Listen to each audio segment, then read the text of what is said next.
Bom dia. Este é o primeiro seminário internacional de pós-doutorado do Programa de Pós-Graduação em História Social da Universidade de São Paulo, Brasil, coordenado pelas professoras Márcia Regina Barros da Silva e Elizabeth Cancelli, e organizado por Marcos Veiga, Osias Paese Neves e Wanderson Chaves. Eu sou Fernando Ribeiro e abrimos agora a sessão de trabalhos número 6, a mesa número 6, intitulada História da Cultura e Cultura Material. As exposições, os debatedores terão duração de 20 minutos, e após a apresentação das três apresentadoras, teremos uma rodada de perguntas e, posteriormente, uma rodada de perguntas da audiência que nos assiste pela página do evento, pela qual o seminário está sendo transmitido. A partir de agora, ouviremos os expositores dessa mesa redonda. Ela é composta pelos seguintes membros: professora Luciana da Silva, professora Joana Monteleone e professora Eliane Abraão. Iniciando os trabalhos, começaremos pela professora Luciana da Silva, cuja apresentação tem como título O Algodão na Capitania de São Paulo no século XVIII, da produção aos usos. Bem-vinda, Luciana, e muito obrigado. Bom dia, muito obrigada. Bom dia a todos. Eu agradeço pela oportunidade de participar desse evento. É um evento muito importante, é um momento delicioso de divulgação das nossas pesquisas, e eu trouxe uma apresentação hoje que traz um pouco da pesquisa que eu vou ainda, porque está iniciando, desenvolver junto ao Museu Paulista, né? Bem, eu trouxe um texto pronto para não me perder nas partes mais gostosas de debater e deixar os detalhes de fora, né? Bom, o objetivo dessa comunicação é apresentar as indagações iniciais de uma pesquisa cujo objeto de estudo contempla a produção de algodão, o pano dele feito na capitania de São Paulo, a circulação desse material e dos produtos dele originados, bem como sua presença nos domicílios da região no século XVIII, na perspectiva da cultura material. Trata-se de um estudo que busca compreender o algodão como matéria-prima, fios e tecido produzido artefatos têxteis dele feitos, ou seja, as peças de rouparia da casa desse material. A longa duração se torna importante para esse estudo à medida que as três principais questões que se colocaram e serão tratadas adiante se baseiam em processos de permanência e rupturas capturados ao longo dos séculos XVI, XVII e XVIII. Tais indagações surgiram da percepção da importância do algodão no cotidiano desses sujeitos, no que se referia à conformação de relações entre certas práticas e representações oriundas da matriz cultural ibérica, o novo ambiente material onde se instalavam e tentavam reproduzir as formas de viver conhecidas e internalizadas, ambiente esse também que constituía o espaço para o estabelecimento e sedimentação de relações sociais e interétnicas intensas e constantes, proporcionadas pelo processo de conquista e de colonização. Por se tratar de uma pesquisa em estágio inicial, as discussões acerca do objeto de estudo serão feitas a partir da análise de dados provenientes de pesquisas realizadas anteriormente, o mestrado e o doutorado, e das pesquisas atuais. O escopo documental das pesquisas anteriores é composto principalmente pelos inventários e testamentos paulistas produzidos entre 1580 e 1640. As pesquisas atuais, por sua vez, utilizam cronistas e relatos de viajantes dos séculos XVI e XVII, correspondência jesuítica e correspondência oficial produzida pelo governador Luiz de Souza Botelho Mourão, Morgado de Mateus, com ênfase na enviada de e para diversas câmaras municipais da capitania de São Paulo entre 1765 e 1775. Devido à natureza das fontes utilizadas, o estudo apresentado enquadra de maneira enfática a visão dos colonos de origem europeia com relação ao algodão. Além disso, partimos do pressuposto de que a hierarquia e a diferença social foram matrizes essenciais nas representações e nas práticas dos sujeitos durante o antigo regime, buscando perceber como essas matrizes impactavam na conformação da materialidade e das relações com ela. Quando da chegada dos primeiros colonos na América Portuguesa, muitos daqueles que registraram sua estadia nessas terras enfatizaram a abundância de recursos naturais. O algodão, em muitas dessas crônicas, correspondência e relatos, é mencionado como parte desses recursos em regiões diversas e esparsas, demonstrando a presença difusa da planta, cuja fibra já era aproveitada pelos nativos no feitio de cordéis, tecidos e redes. Assim, tais fontes registram o conhecimento indígena de técnicas de tecer anterior ao contato e convivência com os colonos portugueses na conquista.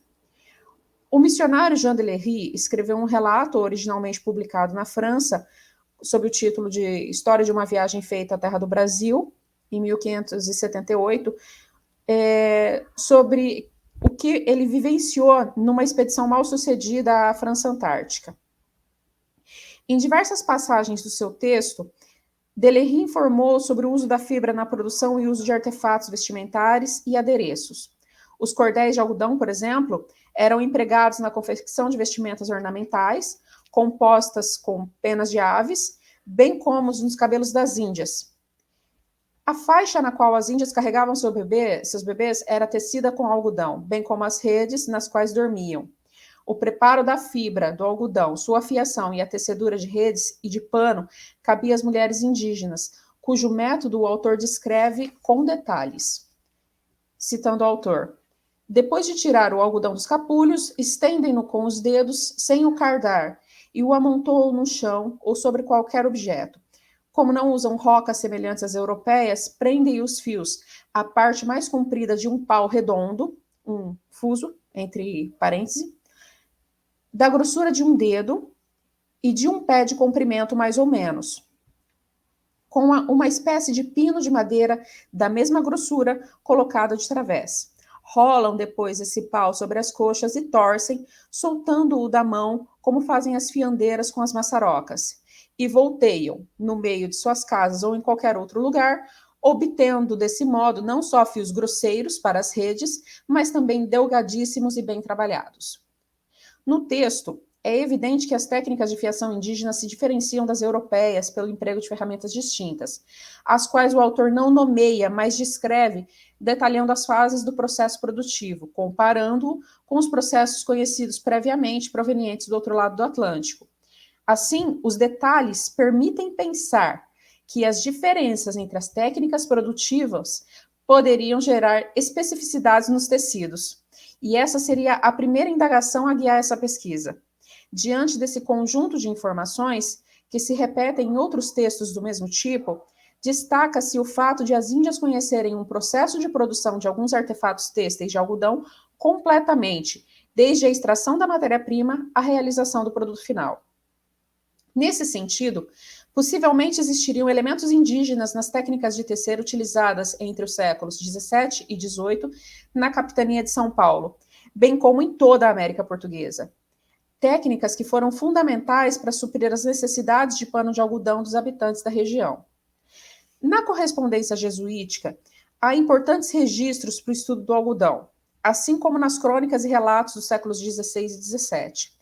Esses documentos, entretanto, apresentam evidências do aproveitamento da fibra e seus derivados no processo de colonização, revelando aspectos do estabelecimento de relações de domínio e exploração do trabalho indígena. E esse é o segundo aspecto. Esse conjunto de aspectos, no geral, constitui a base da segunda indagação dessa pesquisa. Em uma carta enviada da Bahia, em 12 de setembro de 1558, o padre Antônio Pires afirmava ao seu superior Diogo Laines o seguinte, citando o documento: um destes moços, que os anos passados criamos e se ensinou a tecelão, está com seu tear em São Paulo e já faz pano. E o cuidado que antes tinham todos nas festas da carne humana e em suas guerras e cerimônias, o convertem em plantar algodão e fiarem-no e vestirem-se, e este é agora seu cuidado geralmente. E é começo para todos se vestirem, e, de feito, muitos o andam já. Conforme a missiva, um moço indígena ensinado a tecer produzia pano em São Paulo com seu tear. uma situação que parecia se tornar comum no cotidiano da América Portuguesa, imprimindo uma nova dinâmica nos costumes silvícolas. Só um minuto.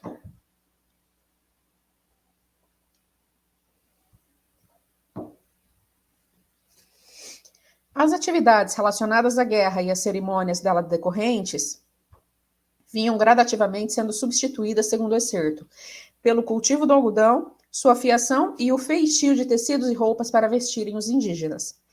Pelo menos aqueles que viviam nos aldeamentos controlados pelos religiosos abandonavam a nudez em favor das vestimentas do têxtil produzido por eles mesmos.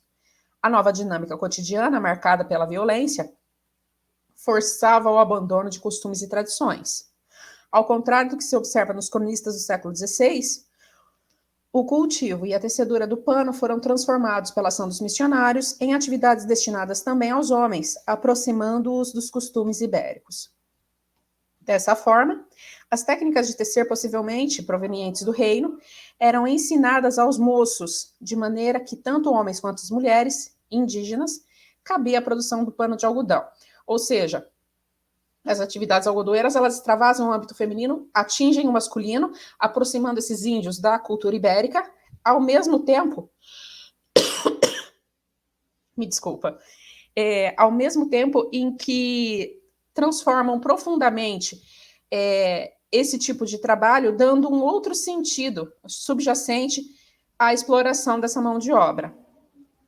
Bom, de acordo com Sérgio Buarque de Holanda, confiar essas tarefas aos índios se relacionava à pouca consideração que os portugueses tinham para com essa especialização profissional. Um ofício que, na tradição ibérica, era de baixa reputação e, portanto, deveria pertencer a gente de menor qualidade. Como os produtos dessa atividade eram destinados a vestir os escravizados e os índios administrados, cabia a eles mesmos sua manufatura. Além disso, uma parte significativa da rouparia da casa e do corpo era feita do pano de algodão caseiro, o que sugere que as atividades de tecer supriam as necessidades do domicílio de seus moradores, além das vestimentas dos escravizados e dos índios administrados. Isso conforme os dados coletados numa amostra de 130 inventários pós-mortem, produzidos entre 1580 e 1640, a amostra que eu utilizei durante o mestrado. Além de algodão, muitas peças da rouparia da casa eram registradas na amostra referida, eram feitas de outros tecidos de proveniência europeia, e, no geral, esses tecidos eram melhor avaliados do que o algodão, o que mostra uma disparidade na valorização entre essas matérias-primas. Porque, ao mesmo tempo em que esses...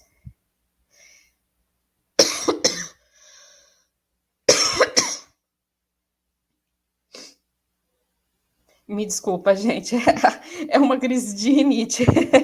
Fica um pouco difícil lidar com isso quando a gente está apresentando ao vivo, assim, né? A gente estava falando um pouco disso antes da apresentação, e dessa vez a vítima fui eu. Bem, essas diferenciações nas avaliações corroboravam a função de marcar status desses artefatos feitos de panos europeus, né? As informações do excerto dão suporte a muitas questões. Primeiramente, percebe-se que o trabalho empregado nas diferentes etapas da produção do vestuário era concebido como meio através do qual os comportamentos dos povos nativos eram moldados de acordo com padrões e concepções provenientes da cultura europeia. Desde o processamento da matéria-prima, passando pela fiação, pela transformação em fios, e em tecido e posterior confecção de peças do vestuário, o trabalho indígena era instrumento de transformação de seus próprios hábitos e costumes, bem como era empregado para a manutenção e reprodução de costumes ibéricos relacionados à composição dos espaços internos das casas. Os religiosos entendiam que o ensinamento das atividades de fiação da fibra e tecelagem consistiam em um meio de disciplinar os indígenas, paralelamente à doutrinação, bem como sua aprendizagem demonstrava o avanço dos selvagens, aspas, em direção à civilização, conforme sugere o excerto. O pano de algodão, em meados do século XVIII, estava associado à pobreza, sendo material pelo qual havia pouco apreço. Essa percepção conformou a terceira indagação que guia essa pesquisa. A correspondência oficial que foi produzida no governo do Morgado de Mateus apresenta ao historiador informações importantes acerca da produção, usos e circulação desse material em diversas vilas da capitania, além de se referir às atividades do cultivo de algodão e da produção de fios e tecidos, como emblemáticas da miséria que caracterizava a vivência cotidiana das populações da região. Chegando à capitania de São Paulo em 1765, com a finalidade de governar e fazer prosperar a região recém-autônoma, o Morgado de Mateus, entre outras medidas, estimulou o cultivo do algodão. E com esse objetivo, ele trocou diversas correspondências com os oficiais das câmaras municipais para saber sobre os produtos de mais fácil cultivo, colheita mais abundante e as especificidades de cada região. Bom, no que era pertinente ao cultivo do algodão, né? Isso na tentativa de promover uma ampliação dessa cultura para viabilizar a exportação dos seus excedentes, né? O governador enviou cartas com o mesmo teor para 18 vilas e para a cidade de São Paulo no ano de 1765, ordenando o aumento dos algodoeiros conforme o número de pessoas de cada distrito e as terras que cada um possuísse. Nas respostas elaboradas no mesmo ano pelos oficiais camarários de algumas vilas da capitania, as indagações do Dom Luiz de Souza... Luciana, 5 minutos. 5 minutos. Ok. A gente percebe o desenhar de quadros do cotidiano que expressam essa relação entre as atividades algodoeiras e as populações mais pobres da região. Bem, de forma geral, né, o que acontecia era tanto a fiação quanto a venda do algodão em si, e também do tecido de algodão, sustentavam os pobres em algumas das suas exigências cotidianas. Isso fazia com que muitos daqueles que não tinham outras atividades, outros rendimentos, sobrevivessem a partir dessas vendas, dessas trocas, fossem elas a prazo ou fossem elas no curto prazo, né? De maneira que essa relação ela fica estabelecida de forma clara nessa correspondência, de que os pobres miseráveis se sustentavam com a produção do algodão e dos seus derivados. Dessa forma, caminhando já para a conclusão mais iniciais, né? Entre os séculos 16 e 18, a produção algodoeira esteve associada aos grupos sociais mais pobres da sociedade. A existência de técnicas indígenas na fabricação de têxteis de algodão pode ter propiciado características peculiares a esses tecidos, de maneira que o aspecto possivelmente rudimentar dos panos da terra era pouco apreciado pelas populações de origem europeia. Sendo usado para vestir os mais pobres e escravizados, os panos da terra permaneceram estigmatizados como pertinentes aos estratos inferiores da sociedade. Na dimensão da materialidade, a matéria-prima é um elemento que, apesar de não definir o artefato, influencia no processo pelo qual este recebe valor no contexto social que lhe circunda. No caso dos panos da terra, feitos de algodão, a desvalorização incidia possivelmente sobre a aparência dos tecidos, identificados pela matéria-prima empregada em seu feitio. As diferenças aparentes entre os panos da terra e os tecidos europeus certamente pesavam para que houvesse uma desvalorização social dos primeiros, mesmo diante do seu uso difuso no feitio de rouparia da casa e do corpo ao longo do século XVII. Na perspectiva do colonizador, em especial dos missionários religiosos, o trabalho nas diversas etapas da produção algodoeira servia como instrumento para o ensino e aprendizagem dos padrões de conduta e comportamentos europeus, corroborando as relações de dominação e subordinação por meio das quais as populações indígenas eram integradas nos domínios da conquista portuguesa. Nesse processo, vestir os índios com vestimentas rudimentares de pano de algodão certamente contribuiu para a caracterização desse grupo, bem como para a associação dos panos de algodão à condição de subalternidade. A aparência era muito importante nas sociedades do antigo regime, por fornecer os elementos por meio dos quais a identificação da posição social dos sujeitos era feita. o elemento europeu associou aos panos de algodão a exploração do trabalho como forma de disciplinar e a aparência rústica dos panos da terra ao vestido cotidiano dos grupos dominados. Dessa forma, pode-se afirmar que, na perspectiva do colonizador, os indígenas fabricavam fios e tecidos de algodão porque precisavam aprender comportamentos e condutas condizentes com a cultura europeia, ou seja, precisavam ser civilizados para serem incorporados aos domínios do Império Português.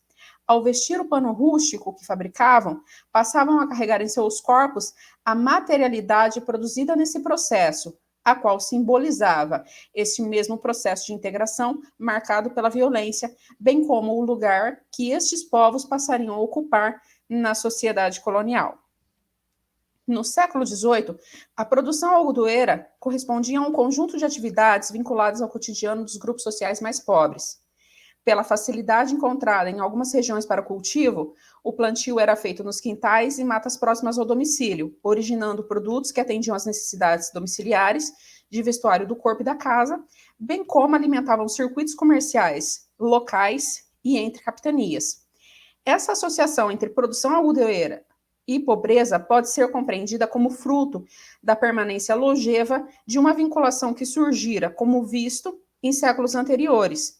Todavia, as continuidades que sugerimos existir nas relações que as populações da capitania de São Paulo estabeleciam para com os artefatos de algodão precisam ser investigadas mais a fundo, bem como as questões das técnicas relativas à manufatura de panos à terra, as quais poderiam pesar na configuração do aspecto ou aparência do tecido. Conforme afirmamos anteriormente, esta é uma pesquisa em estágio inicial. Há muitas questões e apreciações ainda por fazer. Muito obrigada.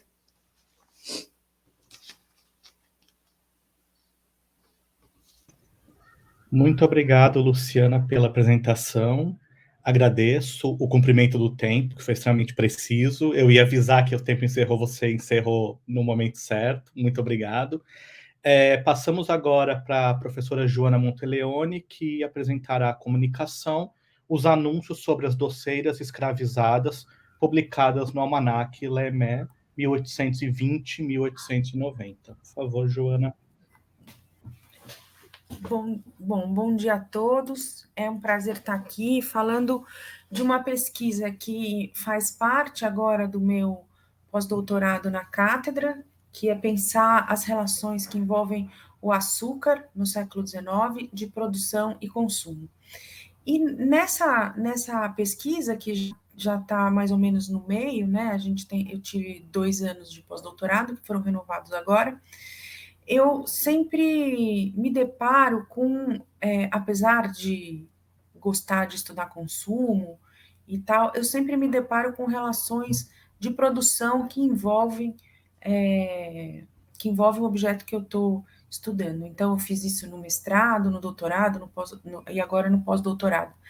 E eu me deparei, relendo pela 20ª vez, o livro do Gilberto Freire, O Açúcar, com o problema da produção dos doces dentro das casas grandes e dos sobrados no século XIX, né?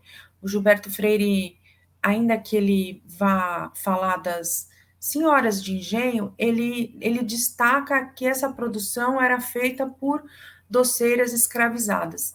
E esse achei um tipo de uma informação muito relevante e queria encontrar essas doceiras na documentação.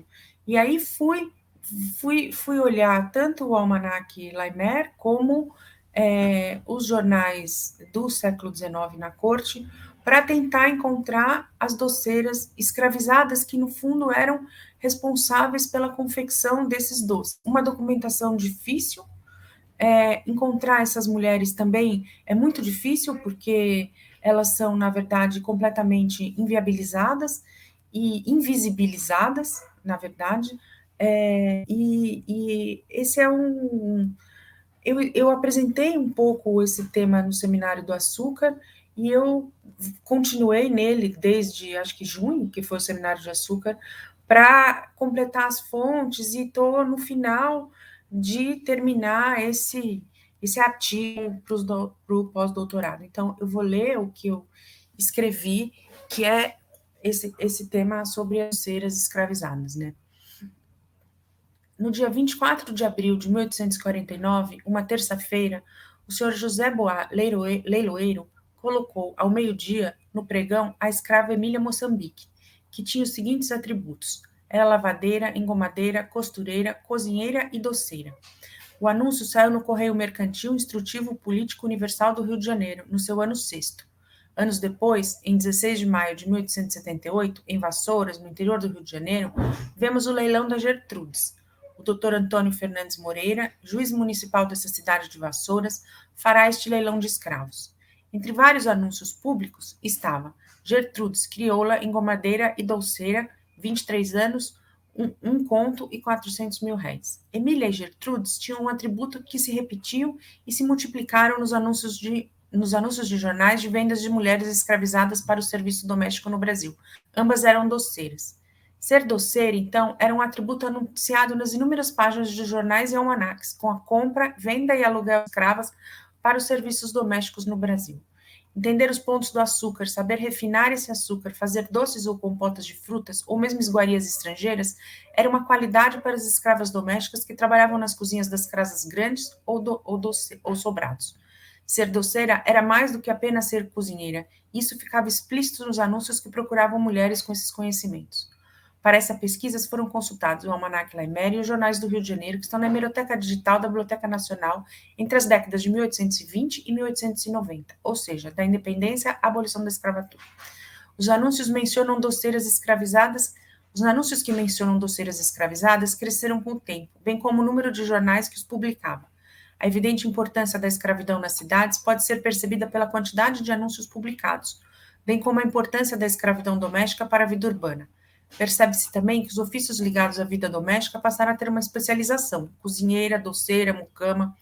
No Jornal do Comércio, por exemplo, vemos esse aumento e essa especialização da procura por escravas doceiras. Na década de 1840 a 49, foram no mínimo 205 anúncios desse tipo. Já na década de 1805 e 1859, foram 281. E na década de 1860 e 61, a procura deu um salto, com 484 anúncios. Já na década de 1870 e 79, foram 390 anúncios. Agora uma citação. Ao contrário dos cenários típicos das plantations, grandes plantéis, agroexportações e feitores, parte da história da escravidão atlântica foi vivenciada em paisagens urbanas ou semi-urbanas. Milhares de escravos, africanos e crioulos, misturaram-se com marinheiros, negociantes, caixeiros, viajantes e outros setores do mundo do trabalho e da cultura transatlântica. Mas a escravidão fazia parte não apenas da vida do trabalho fora das casas e das fazendas. Os trabalhos domésticos eram práticas comuns, realizados geralmente por mulheres escravizadas que cuidavam da limpeza, da cozinha, das crianças ou dos doentes, das casas grandes e dos sobrados.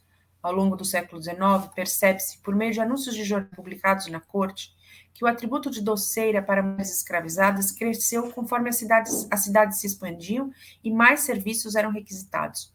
No país em que a produção de açúcar era imensa, seu consumo estava impregnado no cotidiano. A escravidão marcava dessa forma tanto a produção de cana-de-açúcar nas fazendas, como seu consumo dentro dessas casas grandes e sobrados. Entender essa história do consumo do açúcar dentro dos lares, e a sua produção, a sua confecção, e quem produzia esses doces, é entender a enorme importância dessas mesmas doceiras escravizadas para a história da alimentação no país. A associação entre mulheres e doces esteve presente em Portugal desde a época dos mouros. Lá, a confeitaria se desenvolveu a partir da herança moura, que sabia refinar o açúcar e o utilizar em receitas. A herança recolhida de Portugal, e sobretudo dos mouros, pela doçaria brasileira, não foi uma herança pequena e sem importância. Os doces de freiras foram um dos encantos da velha civilização portuguesa, que antes aprendera com os mouros a fabricar o açúcar, a fazer mel, doce e bolo, diz Gilberto Freire. No Brasil, se a produção de cana-de-açúcar nas lavouras das fazendas foi feita sobretudo com a mão de obra escrava masculina, dentro das casas grandes foram as mulheres escravizadas as encarregadas de transformar o açúcar em doces. A historiografia sobre o trabalho escravo nas fazendas de cana é bastante conhecida, como o livro da professora Vera, Civilização do Açúcar. Já a confecção de doces e bolos feitos por negras escravizadas ainda não está estabelecida dentro da história da confeitaria brasileira, nem mesmo dentro da história da alimentação. Gilberto Freire vai destacar a importância desse trabalho para a formação de uma doçaria brasileira, mas nas suas próprias pesquisas ele opta por ressaltar as receitas das sinhás e não as maneiras de fazer das doceiras escravizadas. Sem a escravidão, diz Freire, não se explica o desenvolvimento no Brasil de uma arte do doce, de uma técnica da confeitaria, de uma estética da mesa, da sobremesa, de tabuleiro tão cheias de complicações e até sutilezas, e exigindo tanto vagar, tanto lazer, tanta demora, tanto trabalho no preparo e no enfeite dos doces, dos bolos, dos pratos, das toalhas e das mesas. Só o grande lazer das sinhás ricas e o trabalho fácil das negras e das molecas explicam exigências de certas receitas das antigas famílias das casas grandes e dos sobrados. Receitas quase impossíveis para os dias de hoje, com dúzias de ovos e muitas xícaras de açúcar. Gilberto Freire vai chamar o Brasil de civilização do açúcar, não apenas por causa de um dos seus maiores produtos de exportação, mas também pelo consumo de doces. Aqui o açúcar se tornou parte essencial da dieta do dia a dia, em formas desses mesmos doces, consumidos pela população de diferentes maneiras, como os bolos, as compotas ou sorvetes, seja em forma de aguardente, outro produto derivado da cana que rapidamente passou a ser muito consumido internamente e exportado para vários lugares ao redor do mundo. Como em Portugal, a doçaria no Brasil foi um saber feminino, feito, ensinado e aprendido por mulheres, muitas vezes para uma sociabilidade que também era feminina, em chás, comemorações e encontros. A produção e o consumo de doces andaram juntas na Península Ibérica, e essa associação continuou ao longo do período da colonização e depois da independência. Em outros países foi diferente, e a produção de doces era um atributo masculino. Na França, por exemplo, a confeitaria se formou a partir da grande cozinha palaciana, como um ramo menor, mais especializado porque necessitava de maior precisão e processos mais complexos para fazer o produto final, os doces. Mesmo que tenha nascido da grande expansão comercial do açúcar brasileiro no final do século XVII, a confeitaria francesa nasceu também a partir de cozinheiros homens e da cozinha palaciana, cozinheiros que eram chamados de pâtissiers. Antonin Carême foi a grande expressão dessa confeitaria francesa masculina, tendo começado como confeiteiro e depois se tornado um cozinheiro real, trabalhando em diversos castelos europeus, no final do século XVIII e começo do século XIX. Mas em Portugal, a doçaria se desenvolveu de maneira diferente, a partir dos conhecimentos árabes em relação ao açúcar. O crescimento da confeitaria portuguesa ocorreu ao mesmo tempo que a expansão da cultura de cana-de-açúcar, ao longo de vários séculos, e muitas vezes do Algarve do século XV e ao Brasil a partir de 1500. Inicialmente, esse processo é mais acentuado no nível das classes mais abastadas, e principalmente nos conventos, escreve Maria Proença. A história da doçaria portuguesa ajuda a entender essa junção que se tornou tão popular no Brasil, entre o açúcar e as mulheres. A doçaria portuguesa começou nos conventos. A expulsão dos árabes e a reunificação portuguesa foi marcada pela construção de mosteiros e conventos que evidenciavam, assim, a presença portuguesa nas áreas conquistadas, sendo esses lugares ocupados por membros da nobreza, por iniciativa real. Dessa forma, a doçaria produzida nos conventos era basicamente uma doçaria rica, com ingredientes caros, muito açúcar, muita manteiga, nozes, maçãs, arroz, flor de laranjeira e outros. E isso se reflete nas receitas. Com o tempo e a entrada maciça do açúcar brasileiro em Portugal a partir do século XVII, os conventos passaram a competir pela melhor receita, formando especialidades, traduzindo a necessidade de afirmação, prestígio e distinção das freiras que viviam lá. Freiras que pertenciam às melhores famílias portuguesas, diga-se.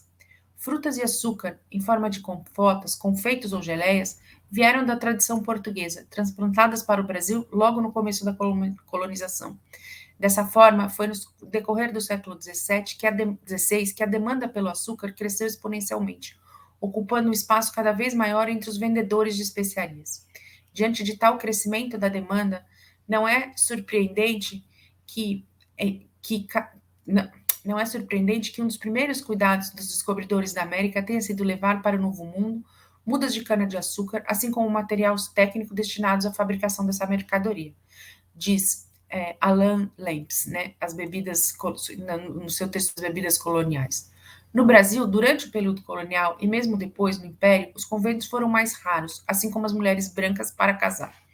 A doçaria brasileira se desenvolveu, então, dentro das casas grandes, nos complexos açucareiros espalhados pelo território, feita com frutas da terra a partir de receitas portuguesas, mas trabalhadas por mãos de negras escravizadas que chegavam em número cada vez maior nos navios negreiros ao continente. Dificilmente se enxerga o muito que a doçaria brasileira se deve às donas de casa, às negras das cozinhas e os pretos doceiros. A origem dos doces mais verdadeiramente brasileiros é patriarcal, e seu preparo foi sempre um dos rituais mais sérios da antiga vida de família das casas grandes e dos sobrados, embora não faltassem freiras, quituteiras que aqui continuassem a tradição dos conventos portugueses com os nomes seráficos, papos de anjos e o manjar dos céus, por exemplo. Afirma Gilberto Freire. Assim, fazer doces envolvia muito mais do que executar apenas as receitas. Era preciso saber manejar os precários fogões de lenha, acertar o fogo, apurar os diferentes pontos de açúcar para os diferentes doces de frutas, biscoitos ou bolos. Muitas das receitas nunca foram escritas e faziam parte do repertório básico das doceiras. A cozinha das casas grandes e sobrados geralmente ficava a cargo das escravas, que com o tempo se especializaram em diferentes funções.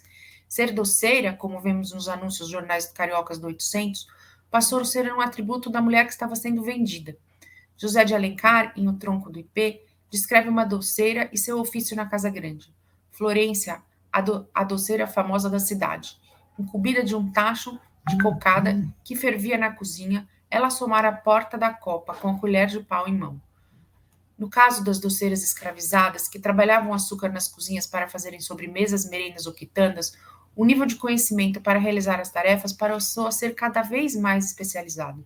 E isso se reflete em receitas cada vez mais complexas, com muitas etapas para o preparo, nos diferentes bolos e docinhos de festa ou nos docinhos do dia a dia, como as compotas, as geleias, os biscoitos ou os doces preservados. Dominar o fogão a lenha e a cozinha precária, as diferentes técnicas do apuro e de refino do açúcar, as múltiplas adaptações para as frutas nacionais de receitas portuguesas, faziam parte dos saberes e conhecimento dessas mulheres escravizadas. Joana, Por meio dos anúncios de jornais de corte, percebe que esse tipo de trabalho não era apenas reconhecido, mas valorizado monetariamente. Muitas vezes colocava-se nos anúncios a destreza da escrava. Foi o que aconteceu em 10 de outubro de 1849, uma quarta-feira, quando o Correio publicou o seguinte anúncio: precisa-se comprar ou alugar uma escrava que seja perfeita doceira de doces finos de ovos. Quem a tiver, anuncie por esta folha ou dirija-se à rua direita, número 19, loja. No caso desse anúncio, vemos que a escrava doceira precisava conhecer receitas clássicas do que hoje sabemos como doces portugueses, doces finos feitos a partir de ovos. E esse era um tipo de saber que, como vemos, valorizava a escrava que o tinha. Os anúncios também dão a entender que as doceiras adquiridas para trabalhar nas cozinhas domésticas podiam fazer doces para fora, ou seja, podiam se tornar quitandeiras, uma fonte de renda para a família que a detinha. Machado de Assis, em páginas recolhidas, descreveu essa prática. Era uma quitandeira de doces, uma crioula baiana, segundo me pareceu pelos bordados e crivos da saia de camisa. Vinha da cidade nova e atravessava o campo. As quitandeiras em geral, e as vendedoras de doces em particular, têm profunda relação com a história portuguesa.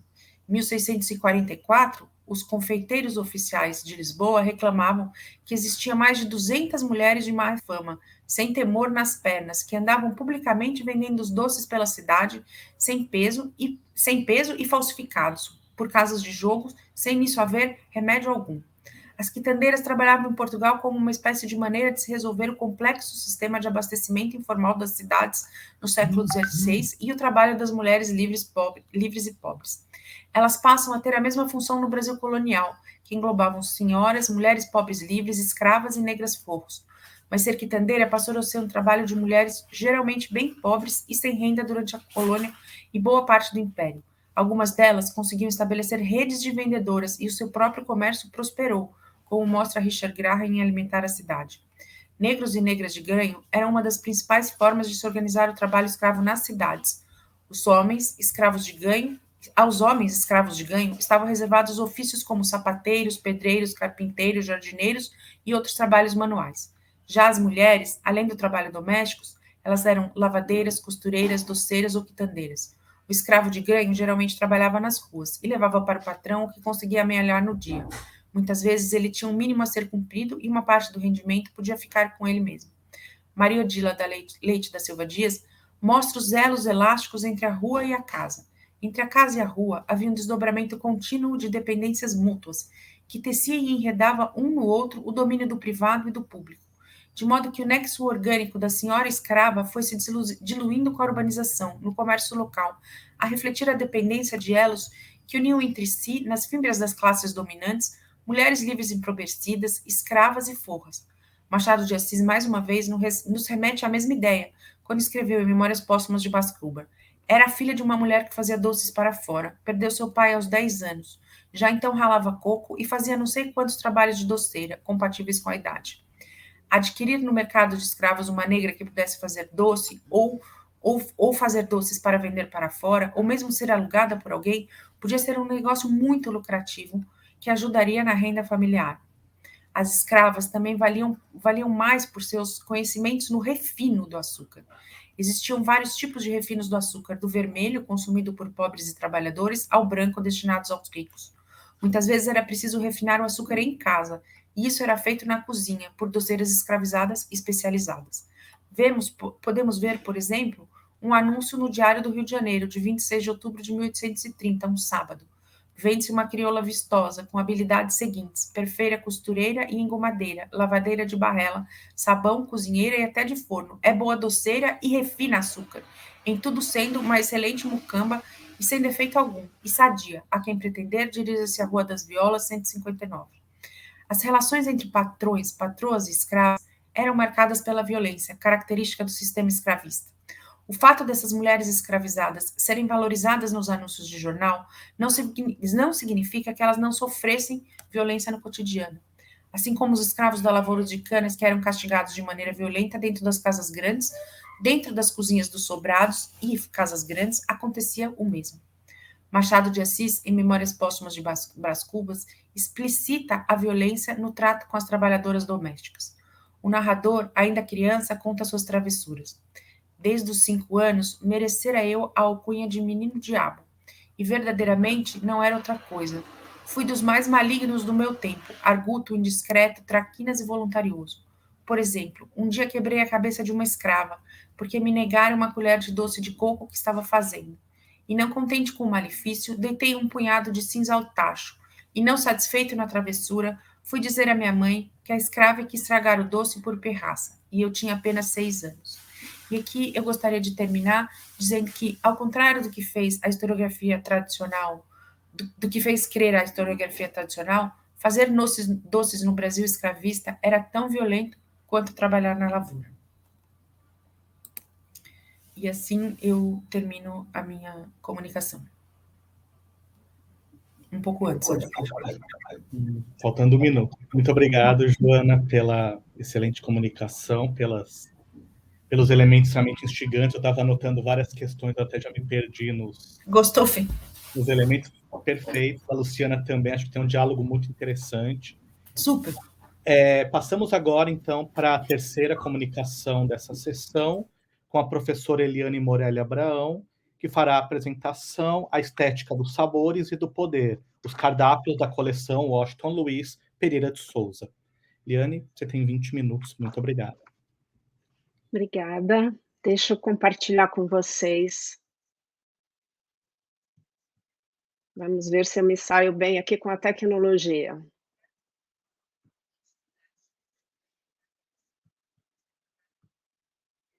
Vocês conseguem ver?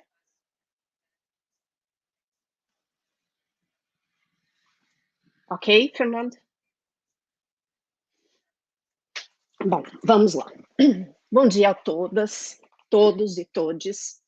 Eu agradeço a oportunidade de apresentar os resultados de minha pesquisa neste seminário internacional de pós-graduação, de pós-doutorado do programa de pós-graduação em História Social da USP. Vou falar de um tema bastante interessante, mas que, por outro lado, nos dias atuais no Brasil, me causa até algum desconforto, porque eu estou falando de banquetes, e nós estamos vivendo um período de fome e miséria da nossa população, dado a um desgoverno do nosso país. Mas, enfim, vamos lá apresentar essa pesquisa. Eu tenho paixão por ela já há bastante tempo. É facilmente observável na vida cotidiana que a mesa de jantar é um dos melhores lugares para a comunicação. Talvez o lugar ideal onde o desejo de se comunicar é expresso com liberdade e facilidade no âmbito familiar. E, no meu caso, o desejo de se comunicar é feito pela oratória nas refeições políticas, no caso do meu estudo.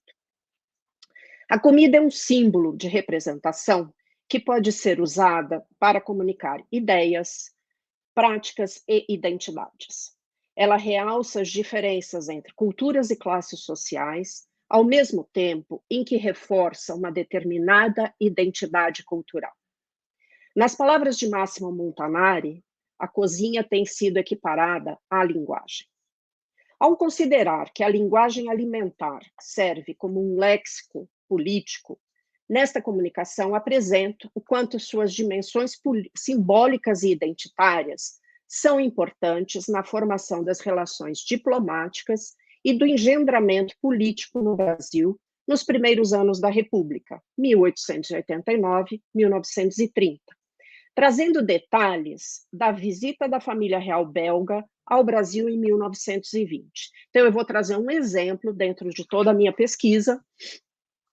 Já tem a publicação do artigo do meu pós-doutoramento, agora eu estou trabalhando com outras coisas que surgiram por conta disso, e eu trago esse exemplo que me chamou a atenção durante as pesquisas. Eu não estou me referindo aqui à gastrodiplomacia, conceito este que se assemelha ao do food politics, mas sim como a prática de uma culinária diplomática contribui na construção de uma identidade nacional. A comida como um mecanismo de interação cultural que auxilia nas relações e nas cooperações em nível de governo. Trata-se de um exercício interessante, porque são poucos os estudos que consideram a culinária diplomática no Brasil. Para isso, é preciso olhar para os cardápios, para além do artefato, das suas características gráficas. São documentos belíssimos e que, da sua categoria de efêmeros, porque eles são preparados para servir a uma ação imediata, eles são perpetuados e estão em arquivos pessoais ou institucionais para nossa alegria. É preciso também analisar as iguarias selecionadas e servidas aos convidados. Quais eram os locais e as ocasiões escolhidas para essas refeições políticas, o protocolo e a rede de sociabilidade.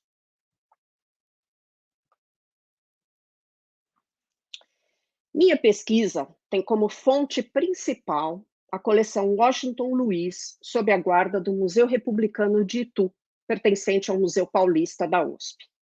Essa coleção contém 57 cardápios e aproximadamente 77 fotografias de um universo de quase 5.000 fotografias que ele guardou, que retratam almoços, lanches, jantares e banquetes, além de cartas, diários, entre outros documentos. Ao longo da pesquisa, consultei o arquivo do Washington Luiz guardado em outras instituições, como o Arquivo do Estado de São Paulo e o Museu da República, que também guardam correspondência, cartas, algumas fotos do ex-presidente Washington Luiz Pereira de Souza. Vocês podem ver aqui a imagem de alguns desses documentos. Aqui algumas fotografias. Eu agrego a essas fontes os periódicos e cardápios de outras coleções pertencentes a ex-presidentes e políticos deste período denominado pelos historiadores de Primeira República, que tem como principal característica política a integração dos Estados federais, o desenvolvimento e a ideia de progresso, em contraposição ao conservadorismo imperial. Nos últimos anos do Império, os banquetes aparecem como importantes ocasiões para a discussão política, mas é no início da República que os jantares oficiais ganham destaque. Com a exceção de Marechal Deodoro da Fonseca e de Floriano Peixoto, os escolhidos para comandarem o país eram escolhidos novamente, em uma convenção regada à comida, na qual um verdadeiro banquete homologava os candidatos à presidência e à vice-presidência da República. Luiz da Câmara Cascudo aponta também para a independência da cozinha brasileira em algumas refeições oficiais. De fato, no período entre 1889 e 1930, há um aumento de pratos nacionais preparados e servidos nesses banquetes. Brevemente, menciono a importância do Barão de Rio Branco no estabelecimento das relações exteriores, porque nós estamos falando de culinária diplomática, então não dá para pensar nisso sem pensar no Ministério das Relações Exteriores. O Barão de Rio Branco foi ministro das Relações Exteriores por 4 governos, entre os anos de 1902 a 1912, ano de seu falecimento. Ele expandiu os serviços externos brasileiros com o intuito de tornar o Brasil mais conhecido no mundo. Uma de suas estratégias foi aumentar a presença brasileira nas conferências internacionais, como a Conferência de Paz em Haia, em 1907, que contou com a participação de Rui Barbosa, e a Conferência de Paz de Paris, em 1919, cujo representante foi Epitácio Pessoa, eleito presidente da República enquanto participava dessa Conferência de Paz em Paris. Epitácio Pessoa aproveitou, quando foi retornar da Europa ao Brasil, para visitar diversos países. Ele veio da Europa via Estados Unidos para o Brasil. O primeiro país que ele visitou foi a Bélgica, e depois seguiu rumo ao Brasil, Estados Unidos e Brasil. Ele era um apreciador de nossas iguarias e fez questão de visitar sua cidade natal antes de seguir para o Rio de Janeiro, onde assumiria a presidência. Ele foi recepcionado com pompas por seus conterrâneos na capital paraibana em um banquete para 130 talheres. No menu constou canja, salada de legumes, peixe de forno com molho de camarão, pastelão de galinha, costeletas de porco com pirão de batatas, carneiro assado, peru com friambre. Para a sobremesa, pudins, doces paraibanos, compotas, fruta, queijos, e aí os vinhos que acompanham cada uma dos pratos separado para o menu. Era muito comum também você ter orquestras e música tocando durante esses banquetes. Com a intenção de incluir o Brasil no contexto econômico internacional, o recém-eleito presidente da República, Epitácio Pessoa, convidou o rei Alberto I para uma visita ao Brasil. O objetivo desse convite era o de estreitar as relações comerciais entre os dois países. O protocolo da visita da família real incluía festas públicas, visitas a diversas instituições, um banquete estatal e jantares. Era preciso mostrar um Brasil pujante e civilizado. De acordo com os jornais, a primeira refeição foi oferecida pelo presidente Epitácio Pessoa e sua senhora aos soberanos no Palácio do Catete.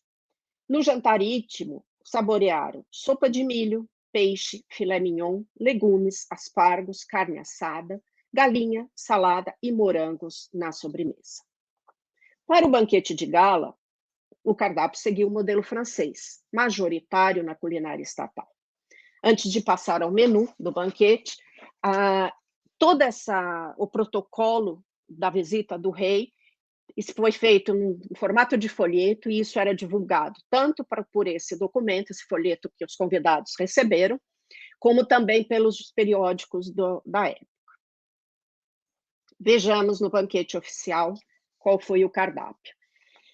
O menu revela a escolha de 3 carnes diferentes, né? O robalo, o carneiro e o peru, além de saladas, legumes, como podemos ver pelo slide. Nós temos aqui o programa musical, como podem ver.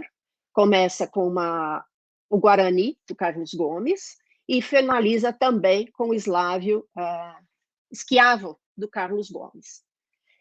Os atores, como a Joana trouxe na comunicação dela, que seriam as cozinheiras que ficam invisíveis, no caso dos banquetes também, esses atores responsáveis pelo preparo da alimentação, por todo o cenário, a preparação do salão, das mesas, estão muitas vezes, na maioria das vezes, invisíveis, tá? Às vezes aparece o nome de um chefe e na questão do programa musical, a gente consegue até apreender o maestro, quem eram os músicos, mas todo esse arsenal de pessoas que estão preparando todos esses banquetes, na grande maioria, são pessoas que estão na invisibilidade, infelizmente.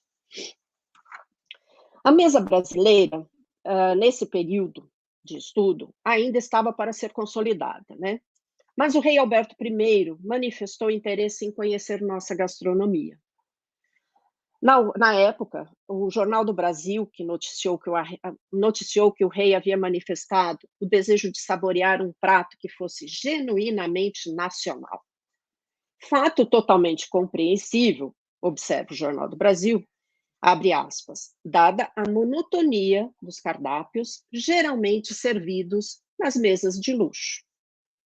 Atendendo ao pedido do rei, foi servida uma suculenta feijoada à brasileira, que contava com o nosso tradicional feijão preto, as fatias de laranja, com direito também ao lombo e à cabeça do porco, além da farinha de mandioca.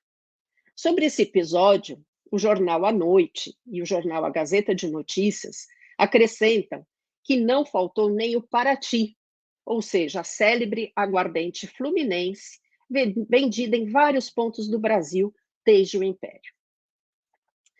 Aqui vocês podem ver a repercussão do banquete no jornal Correio Paulistano e a questão da feijoada divulgado nos periódicos.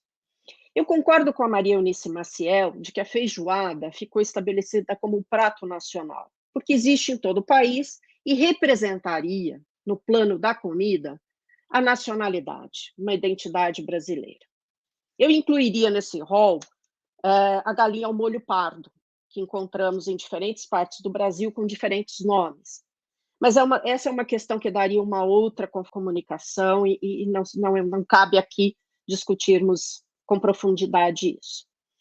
Para atender ao pedido do monarca, os cozinheiros, então, passaram a incluir em todas as refeições pelo menos um prato com ingredientes da nossa fauna e flora nas refeições.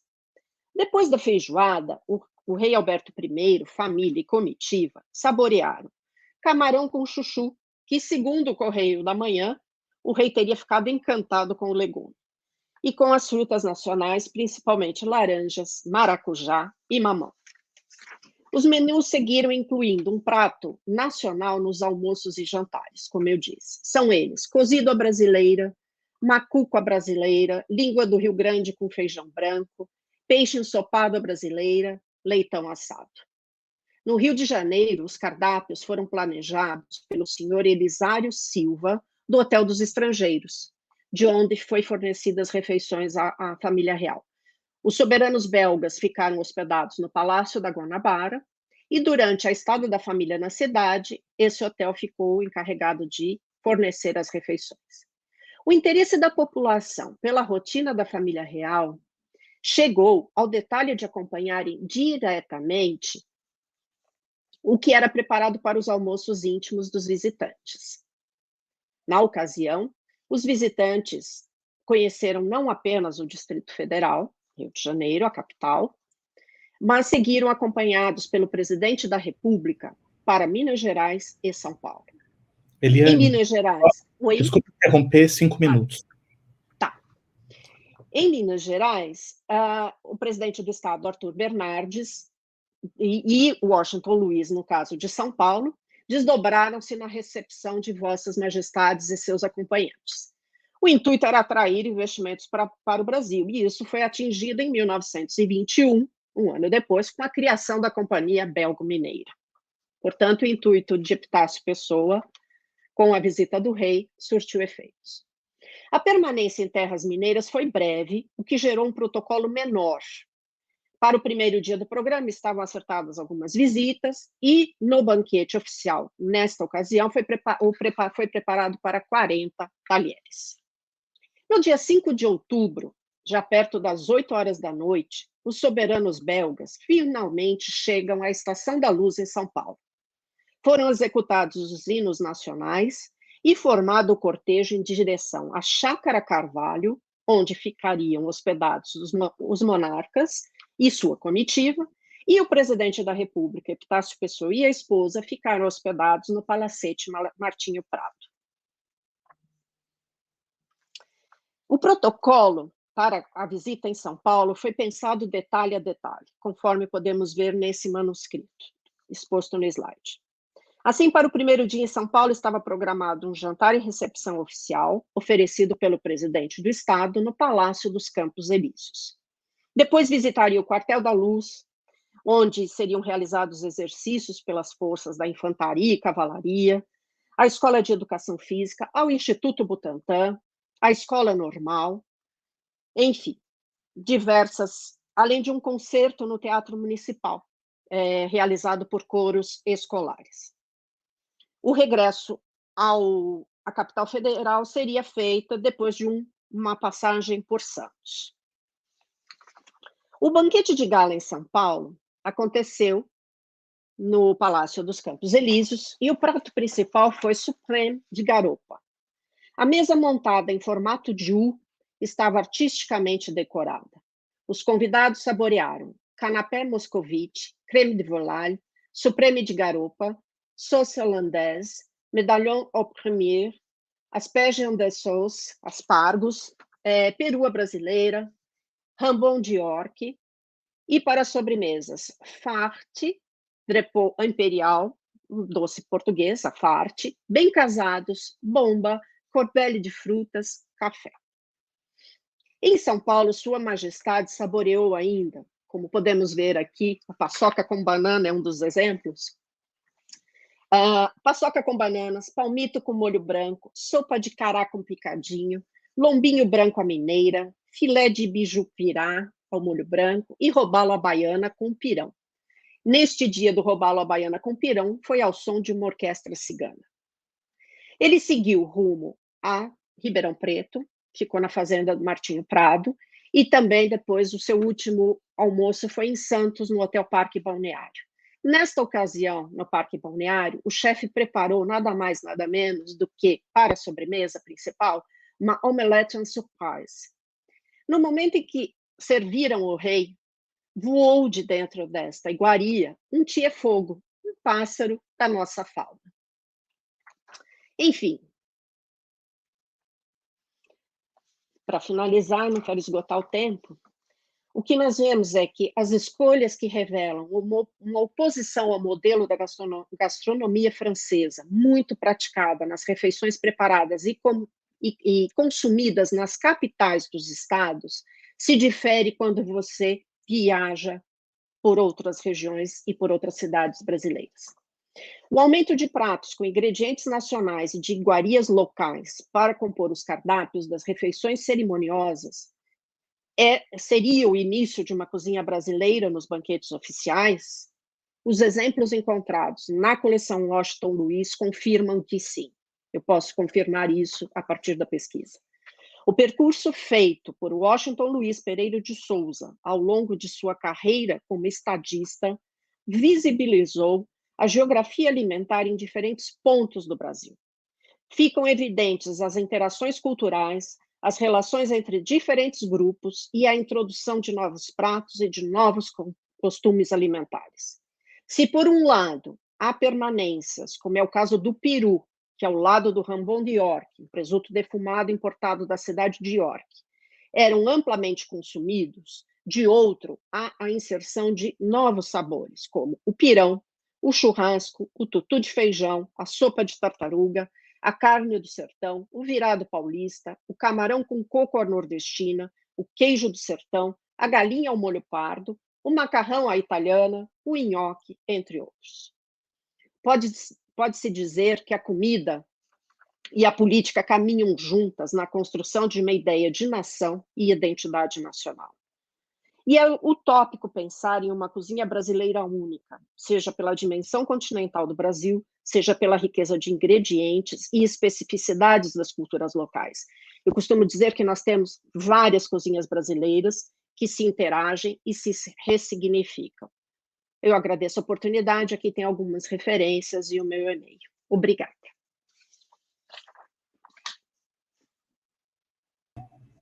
Muito obrigado, Eliane, pela sua apresentação. Acho que tivemos um diálogo muito bem elaborado pela comissão que organizou a mesa. As comunicações não só têm uma temática em comum, mas têm alguns elementos estruturantes muito comuns. A gente tem alguns comentários que foram enviados pelos colegas que estão acompanhando pelo YouTube, mas são comentários. O Ramatiz, nosso colega, parabeniza a Joana pela apresentação. E temos um segundo comentário, que ele diz brilhante apresentação, inclusive.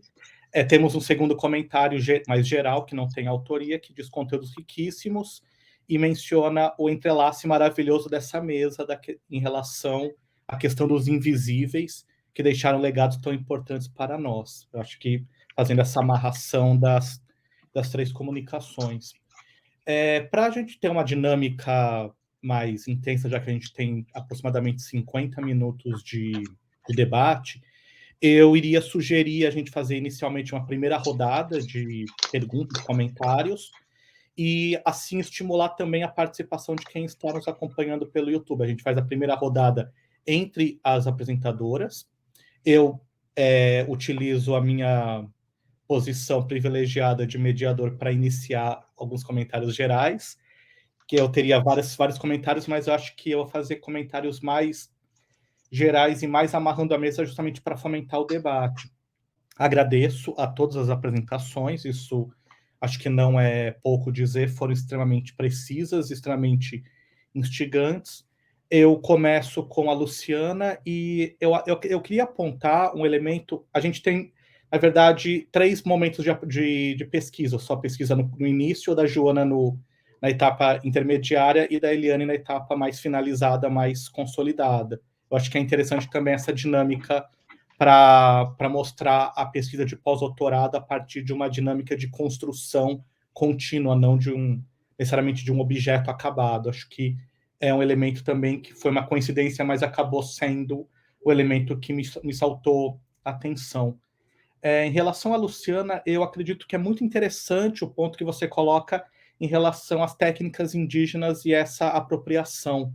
E você menciona os trabalhos do Sérgio Buarque, que são referenciais estruturantes para qualquer debate sobre cultura material em São Paulo, e diria até no contexto americano. Mas a questão que eu te coloco é justamente sobre um elemento de circulação e de apropriação desses saberes na dinâmica europeia. E aí eu penso muito nos trabalhos do Kapil Raj, que é um historiador que trabalha mais para a história da ciência, mais através da história dos saberes, que ele coloca justamente a questão da substituição dos vetores de conhecimento de difusão de Europa para a América, Ásia, África. Ele coloca justamente como saberes, no caso da pesquisa dele, indianos, os saberes asiáticos, influenciaram a pesquisa da Europa, os saberes na Europa. Eu acho que é muito interessante pensar também nessas técnicas indígenas, no que elas contribuíram para o desenvolvimento de uma técnica de produção, a técnica mesmo de fiação do algodão, no contexto dos saberes europeus. E justamente também a questão das subalternidades, que acho que é um elemento que fica muito marcante em todas as comunicações. Em relação à pesquisa da Joana, muito interessante fazer essa dinâmica a partir de Gilberto Freire, que acho que é uma releitura muito importante da temática, de sair um pouco do olhar, um olhar de uma certa idealização do passado, para fazer justamente esse elemento de colocar as doceiras escravizadas e a invisibilidade delas, que acho que é o elemento mais importante. E justamente eu gostaria que você dissesse um pouco mais da dinâmica, da dificuldade de buscar esses agentes subalternizados numa documentação que é o almanaque, os jornais, que justamente tem uma valorização de outros elementos. Qual é a dinâmica de encontrar, de buscar elementos mesmo nos silêncios? Eu gostaria que você falasse um pouco dessa dinâmica, que contribuiria muito para as pessoas que estão acompanhando, justamente para ter essa visão das dificuldades da pesquisa e dos silenciamentos os autores na documentação. E em relação à Eliane, eu acredito que a questão dos banquetes que poderiam soar um pouco deslocado em relação às demais às apresentações anteriores, eu vejo justamente um elemento extremamente complementar, porque quando a gente está dizendo só dos banquetes, não é só um banquete para mostrar uma europeização de uma elite diante do outro, que o outro é europeu. Mas achei muito interessante a questão dessa incorporação de elementos brasileiros, de elementos locais, dialogados com elementos estrangeiros para representar uma nacionalidade.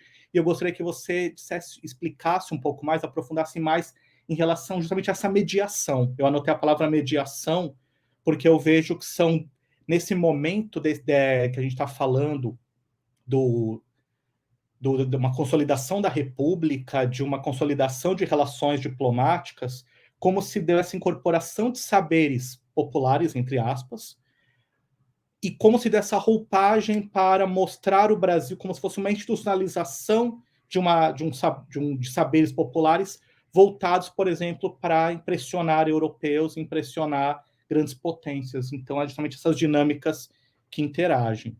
E tem um comentário já, só fazer só essa parte, o comentário do Ricardo Oliveira, que ele ressalta a excelente apresentação da professora Eliane, possibilitando o contato com os documentos de sua pesquisa.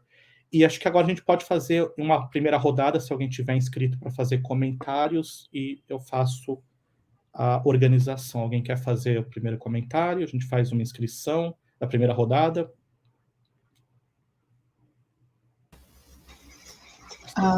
Bom,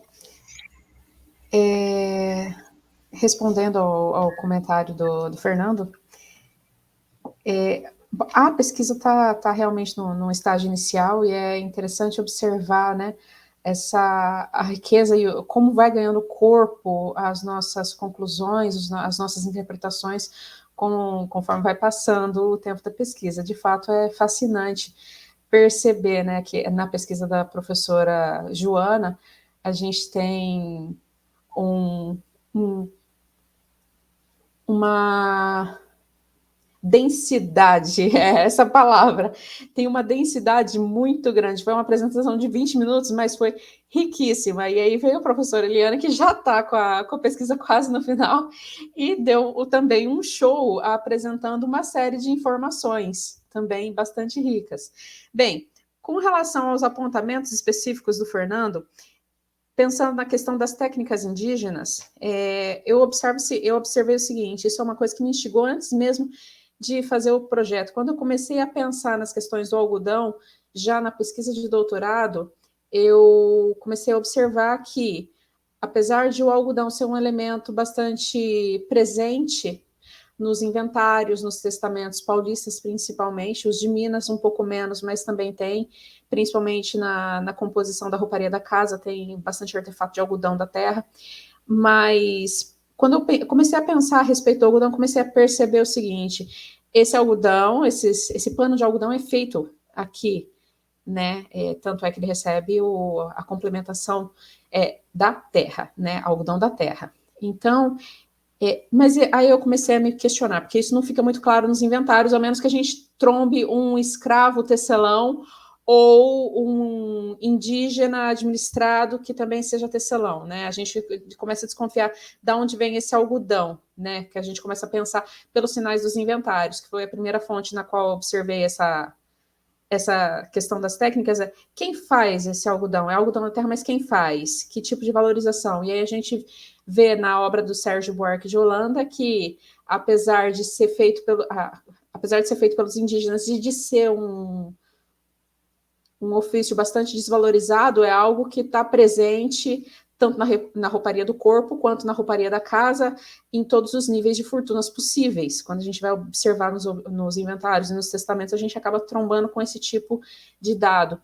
E aí a questão foi ganhando corpo, porque quando eu comecei a fazer as leituras, especificamente a respeito do algodão, já na pesquisa de pós-doutorado, eu comecei a perceber, os indígenas sabem tecer, antes mesmo dos dos europeus chegarem. Eles têm as técnicas próprias, eles têm a forma de fazer os fios, eles têm os equipamentos que eles usam para fazer os fios, que são muito próprios deles. E aí eu comecei a pensar, será que essa produção indígena, ela tem alguma especificidade? Aí vem a segunda parte da pesquisa, né, que é botar a mão na cultura. Botar a mão não, porque eu não vou poder pegar, ter contato exatamente, assim, de manual com os artefatos, mas eu pretendo ir ao Museu de Etnologia para poder fazer uma análise mais apurada das redes indígenas, né? Lá tem uma coleção boa, uma quantidade boa de artefatos indígenas feitos em algodão. Eu pretendo analisar esses artefatos e em outros museus também do estado de São Paulo para poder apurar um pouco essa questão da técnica e da diferenciação. Só que para ver diferenças entre uma técnica que seja de origem portuguesa e uma técnica que seja de origem indígena, eu tenho que comparar os dois tipos de artefatos, né? Então, vem aí para frente, né, uma etapa um pouco mais difícil, que para mim vai ser um pouco nova, porque eu estou acostumada a lidar com cultura material a partir das fontes escritas, e dessa vez eu preciso ir às fontes materiais, né, as fontes, a cultura material propriamente dita, para poder observar essas diferenças, né? E aí, no campo, aqui no território da América Portuguesa, o que eu observo ainda a partir das fontes escritas, que da mesma forma que a gente percebe que há um conhecimento prévio indígena, a gente também percebe que há um conhecimento europeu vindo com os missionários, porque os missionários ensinam os indígenas a tecer. Então, para complicar um pouco mais a questão, não se trata de uma técnica que seja inteiramente indígena ou que seja inteiramente portuguesa. Não, é uma mistura dessas duas, é algo que eu preciso descobrir o que seja, né? Como pensar isso, inclusive, como dar nome a isso, como categorizar, né? Essa mistura de referenciais, essa mistura de conhecimentos que acontece no contato e no estabelecimento dessas relações de dominação, porque, afinal de contas, esse trabalho vai ser aproveitado também como forma de disciplinar os indígenas e de colocá-los, inseri-los na sociedade, né? E aproveitando, né, essa inserção, além dela se dar de uma forma bastante violenta, de uma forma que descaracteriza de maneira bastante grande aquilo que originalmente os indígenas costumavam vivenciar, ainda é uma inserção que se dá numa estrutura hierarquizada e profundamente arraigada no pensamento dos colonos, né? São um conjunto de representações que, de fato, marcam as convivências cotidianas, marcam as relações que se estabelecem com a cultura material, com o espaço e assim por diante, né? Então, e o lugar que cabe a esses indígenas é aquele lugar de abaixo, nessa estrutura hierárquica, né, na base, é o fornecimento da mão de obra, é a exploração do trabalho e assim por diante, né? Bem, pensando, eu consigo pensar nessas questões mais para o território americano. Se essas técnicas são levadas para o outro lado do Atlântico e se elas surtem algum efeito por lá, eu realmente não tenho conhecimento. Então, é algo a se pensar e a estudar, porque, afinal de contas, nesse contato como um todo, né, óbvio que essas transformações, essas apropriações, elas não ficam somente aqui, elas também acabam cruzando o Atlântico, né?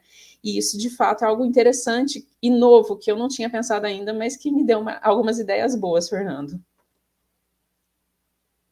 Muito obrigado, Luciana. Realmente, a minha proposta foi incitar novos problemas, já que você disse que sua pesquisa está em estágio inicial, então a gente sempre joga anseios que a gente tem também em tentativas de que futuramente venham respostas através desse debate.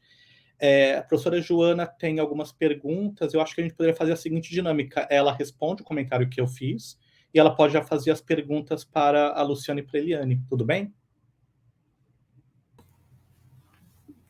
Acho ótima essa dinâmica, Fê. Assim eu já respondo rapidamente e faço as minhas perguntas, minhas curiosidades sobre as apresentações, que realmente foram.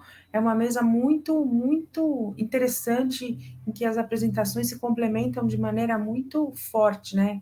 Isso eu gostei bastante. Sobre. Eu li o Açúcar muitas e muitas vezes, obviamente, né? E eu fiquei com essa. E lendo Açúcar, você fica com a ideia de que. E é algo muito presente na historiografia sobre doces, que é marcada, digamos, por uma suavidade, pelo amor das pessoas, das mulheres que faziam doces pela família,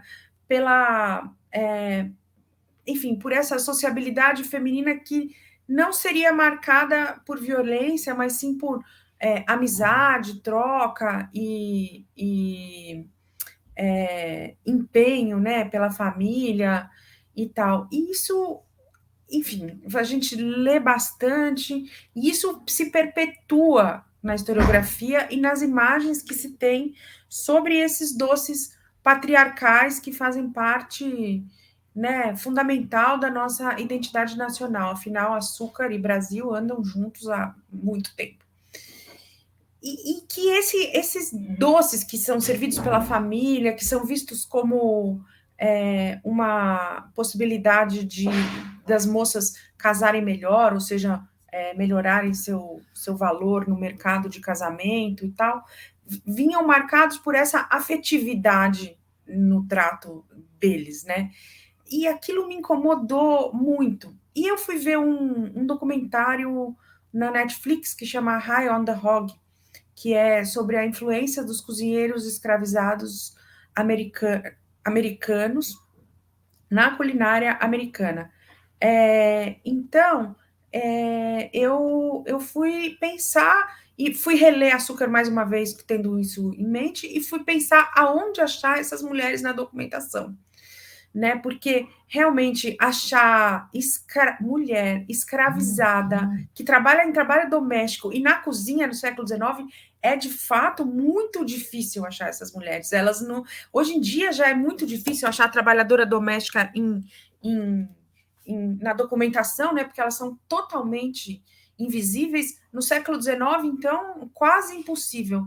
E eu fui procurar em 2 lugares. Fui procurar nos jornais, né, e nos almanaques, e fui procurar na literatura. E eu achei essas mulheres nesses 2 lugares, achei na literatura e nos jornais. E esses anúncios vieram muito forte para mim, né? Porque os anúncios, eu destaquei alguns que me deixaram mais instigadas, mas tem uma tabela que eu estou terminando de preparar para publicar o artigo, mas eles são muito recorrentes, né, ao longo do século XIX. E, obviamente que a hemeroteca digital deu essa possibilidade para a gente poder fazer pesquisas extensas como essa, e isso é maravilhoso. Então, quando eu achei essas doceiras, eu fiquei muito animada em escrever o artigo logo. Então, eu apresentei uma primeira versão ainda bem incipiente no Seminário do Açúcar, e eu vim trabalhando com elas agora bem mais consolidada para essa comunicação. Então, a minha pergunta seria 2, né? Para a Luciana, eu trabalhei com moda no doutorado, no século XIX, e bem no comecinho do doutorado, eu li o livro da Alice Canabrava sobre o açúcar em São Paulo, 1881, 1875. E aí eu queria, enfim, você está trabalhando um século antes. Então eu fiquei com essa questão na cabeça, um século depois, aonde estão os tecelões, né? A Alice Canabrava fala um pouco, mas não muito, ela fala mais da produção do algodão mesmo. Mas aonde estão esses tecidos nacionais, né? Quem os faz? Não sei se você pensou nisso, ou se é claro, se não está muito fora do escopo e tal. E eu também queria te dizer que essa materialidade dos tecidos, quando a gente chega perto deles como historiadora, é muito interessante. No doutorado, eu também trabalhei só com fontes escritas e seriadas, relatórios estatísticos de importação de tecidos que chegavam pelo Porto do Rio de Janeiro e tal. E eu estou para terminar a edição do doutorado, né? E eu conheci uma pesquisadora do Rio, a Manon Salles, no começo da pandemia, que me falou assim: o dia que a pandemia melhorar, eu te levo para ver os vestidos que tem aqui no Rio, nos acervos do Rio. E quando eu fiz o doutorado, eu nem sabia que esses vestidos existiam, eu nem sabia que isso era possível ser visitado e tal. E faz acho que um mês que eu voltei dessa, passei uma semana com ela, visitei alguns acervos, não todos, porque fui para Vassouras, fui para Niterói, fui para o Instituto Zuzuanjo e tal. E eu não tinha. A hora que eu vi esses vestidos e eu pude pegar nele, pus uma luvinha e peguei neles, enfim, isso fez toda a diferença. Foi quase como que eu não tinha publicado o doutorado antes, porque eu não tinha visto esses vestidos antes. Então, juro que eu fiquei realmente muito. Ai, sei lá, tomar por aquilo de poder ver. Então, vi vestidos da Marquesa de Santos, da Eufrásia Teixeira Leite, enfim, aquilo mudou muito a minha visão. Então, vou até escrever um pós-fácil para o doutorado, falando dessa visita aos acervos de roupas. E ainda falta aí no Museu Histórico Nacional e no Museu de Petrópolis, que ficou para outra viagem. Mas muito, muito importante, quando você for ver essas redes e esses tecidos, a nossa ideia e a percepção do que a gente tem, que trabalha com isso, é totalmente diferente. Ou seja, eu vi os leques aparecendo nas balanças comerciais de importação, né, no século XIX, e depois eu vi uma coleção de leques de século XIX, com mais de 150 leques, e essa variedade de estilos, maneiras e jeitos faz com que a tabela ganhe vida e que ganhe uma materialidade assim que é difícil da gente perceber quando está só vendo número ou só vendo fontes impressas. Achei muito, muito bacana isso. Eu adorei a sua comunicação sobre o algodão. E para a Eliane, eu também li seus artigos e estava muito curiosa para essa apresentação, que eu achei excelente, né? Trabalhar com cardápios é algo muito importante, pouca gente trabalhou com cardápios desse jeito, e eu tinha muitas questões, vou focar em algumas, né? Eu acho interessante, e eu queria que você falasse um pouco a ideia do Montanari de que a cozinha e o cozinhar faz parte de uma linguagem, né? De uma língua que é compartilhada, tem sintaxe, tem um jeito de ser arrumada dentro de um banquete, etc. e tal. E eu, olhando os cardápios do século XIX, que de fato são documentos belíssimos, e o que você mostrou são documentos maravilhosos, né, graficamente, eu percebo, da mesma maneira que aconteceu quando eu olhei os quadros de roupas, em que os cardápios refletem o pertencimento a uma determinada classe social que se enxergava como que se identificava no mundo inteiro, né? Essa alta burguesia e aristocracia, e que entender os cardápios naquele francês do século XIX, em que os pratos se repetem muito nos cardápios. Então, se a gente olha um cardápio francês do XIX, de um banquete dado em Paris, vai ter muitas vezes os mesmos pratos, que também tem uma nomenclatura muito significativa para essa classe social, são coisas à la reine, à la royale, à la dauphine, à dauphinoise, enfim, refletem essa classe social que se mostra assim, né, que se identifica nesses lugares. Então, quando você mostra essa inserção de pratos nacionais nesses banquetes, acho isso muito, muito interessante, inclusive a inserção tanto da feijoada quanto da cachaça, né, nesse banquete para os reis belgas. Achei isso muito, muito interessante. Queria que você comentasse um pouco dessa linguagem que vai sendo transformada, né? Chega na década de 20, já tem esses pratos nacionais. Obrigado. Joana. Eliane, por favor. Então, vamos ver se eu consigo fazer um apanhado de tudo que vocês colocaram. Quero inicialmente parabenizar as duas colegas, a Luciana e a Joana, pela apresentação. Foi fantástico também penetrar nesse universo. Depois eu faço um comentário rápido para ela, se for possível. Bom, essa questão de você pensar, essa ideia de... Quando eu peguei os cardápios para trabalhar, eu fiquei pensando, falei, bom, não basta apenas eu ficar fazendo uma relação do que aparece ou não aparece. até fiz isso. Então, por exemplo, foi o que eu trouxe na conclusão para vocês. O peru é um prato emblemático. Ele aparece em 95, 99% dos cardápios. Eu considero que é o auge do banquete, que é a hora que você traz os grandes assados. Nós estamos falando num período de uma forma de servir diferente, tá? Todo esse período que eu trabalho, a gente já pode trabalhar com o sistema de servir à la Russe, que é conhecido no Brasil como a francesa, tá? O a francesa é diferente. Mas então, vamos pensar dessa forma para não confundir. Onde você tem toda essa linguagem já do servir diferente, porque você precisa de uma criadagem preparada, de artefatos de mesa adequados, porque os pratos já são trazidos prontos, muitas vezes. A sopa já vem pronta, servida individualmente, e depois você tem os garçons passando para cada um se servir. Então, você tem toda uma louça, você tem uma mudança da mesa já.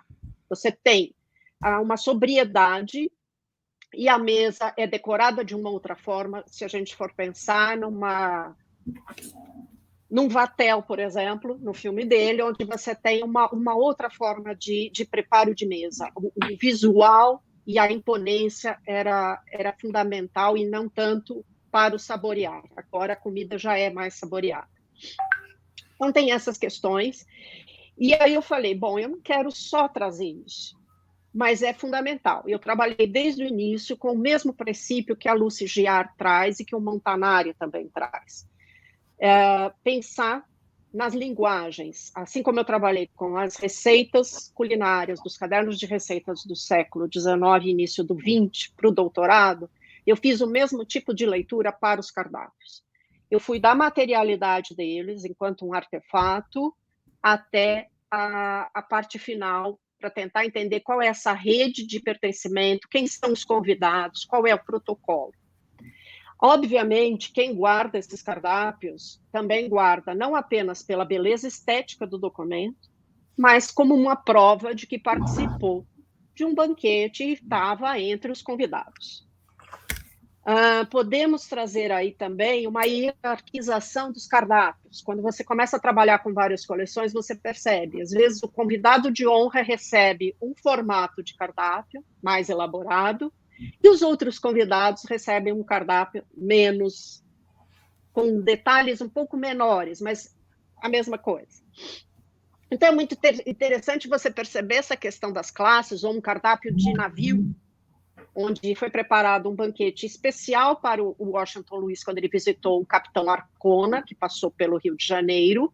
Era um transatlântico que fazia Argentina, Europa, e o cardápio que era servido para as pessoas que estavam viajando nesse cruzeiro. Então, tem diferenciações. Então, essa questão. O porquê? Bom, vamos perceber, você já tem nos cardápios imperiais a introdução de alguns pratos nacionais. Você tem a tapioca aparecendo em alguns deles, você tem o armadilho, seria o tatu, a tijuca, num dos outros cardápios. Então, quer dizer, você tem um animal tropical e você dá esses nomes. Então, por exemplo, a nomenclatura dos pratos, assim como a nomenclatura das receitas, elas dizem, ou elas querem homenagear esse convidado, ou elas refletem, né, um momento político. Acho que o peru é muito emblemático nesse sentido, porque você tem várias nomenclaturas dele. Você tem de colônia, império, república, para o mesmo prato.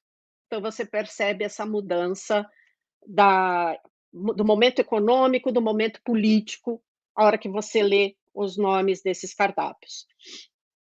Uma outra diferença que eu acho muito interessante entre você pensar a receita, um caderno de receitas, um livro de receitas e o cardápio. O cardápio, de fato, é o que as pessoas consumiam. Os livros e os cadernos são intenções de consumo, você não tem como provar que cada um comeu. Às vezes, sim, você pode induzir que sim, porque você passa limpo uma receita, você exclui outras, faz anotações, então dá indícios de que você preparou.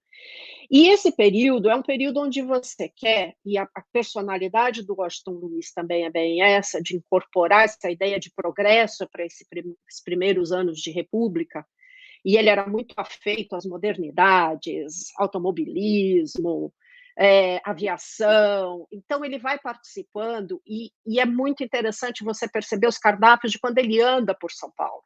Você já tem uma introdução de pratos nacionais, regionais, porque aí também não tem, eu acho que extrapola fronteiras, você falar de uma cozinha paulista, uma cozinha mineira, eu acho muito complicado isso, não sou favorável, por exemplo, à culinária da paulistânia, tá? Eu acho que não é bem assim, eu acho que você perpassa por vários saberes, por várias trocas, então você tem o tutu de feijão, você tem o virado paulista, onde é o quê? O que distingue o mineiro do paulista, ou aquele prato feito com pinhão, que hoje é muito característico do Paraná, mas até então o Paraná e o São Paulo estavam interligados, né? E é fantástico você perceber isso. E a hora que você vê outras coleções de cardápio, por isso que é importante você abrir o leque, você pega a do Pereira Passos, prefeito do Rio, o tal do prefeito do Bota Abaixo, o Rio de Janeiro, que reformula e moderniza o Estado, ele praticamente fica na capital a todo o período. Então, os cardápios dele estão muito restritos. São cardápios muito mais no estilo francês, você aprende muito menos essa nacionalidade do que esses quando você olha ou para a coleção de Epitácio Pessoa, que eu não consegui identificar onde estão os originais, tá? A minha leitura foi através dos jornais, e vê esses do Washington Luiz, esses exemplares. Então, isso mostra bem essa ideia de a culinária fazer parte também de uma ideia de nação, de você tentar um símbolo como se fosse único para identificar. Só que eu acho tão difícil, foi o que eu falei, nós temos muitas cozinhas. Eu acho, tudo bem, a feijoada, hoje, qualquer evento internacional, a feijoada começa a aparecer quando? Nos jornais ou nos restaurantes. Ficou um prato que se identifica com o Brasil, mas a hora que você vai olhando cada uma das regiões que tem esses cardápios, você começa a pensar, nossa, onde está, né, esse único prato, fora todas as nossas heranças, né? Você não tem como excluir as interações que há entre indígenas, portugueses, espanhóis e italianos em toda a nossa culinária. E na doçaria é muito mais evidente a questão da influência portuguesa, mas na parte dos salgados, principalmente agora que eu estou com um intercâmbio maior com o pessoal que está estudando do Grupo Aleiro do Pará, você vê que tem muitas coisas que estão acontecendo lá e que hoje estão chegando para a gente poder ler, estudar e que corroboram essas análises. Então, eu acho que nessa questão que espero ter respondido para você, Fernando, e para a Joana, qualquer coisa eu posso voltar em algumas coisas, eu acho fundamental pensar nesse olhar que a Lucy Giard e o Máximo Montanaro traz sobre a questão da linguagem da alimentação, as várias etapas, e também tentar captar esse protocolo de como é que se dá toda essa sociabilidade, esse preparo das mesas, porque a forma como são dispostas as pessoas na mesa, quem senta do lado de quem, isso já identifica o seu poder de pertencimento, quem que está recebendo primeiro, e pelas fotografias é interessante você ver, em alguns momentos, a mesa, numa certa parte do banquete, toda desarrumada ainda, os garçons não dão conta, e perto dos homenageados, a mesa já está toda arrumadinha, então você vai percebendo o trabalho, e eles estão ali, invisíveis, ou então aqui tem um banquete, um almoço do Washington Luiz, que ele está exatamente numa cabana, numa fazenda. Ele foi visitar uma fazenda no interior de São Paulo. Tem um rio, tem essa cabana, e você vê os colonos da fazenda todos arrumados, as crianças, e vendo, assistindo aquele almoço, querendo participar de tudo isso. Quer dizer, tem toda uma encenação que dá uma outra análise, como é que é isso, as pessoas ficarem em pé, vendo, como se fosse a época dos reis, que você come, as pessoas assistem, tem isso para a República, quer dizer, é tudo muito, muito interessante e instigante, tá? Do meu comentário, eu queria para a Luciana, desde o meu mestrado, Luciana, eu sou apaixonada por cultura material, que eu trabalhei com a questão dos espaços da casa dedicados à alimentação. Uma das coisas que eu fiz foi exatamente isso que a Joana fez agora.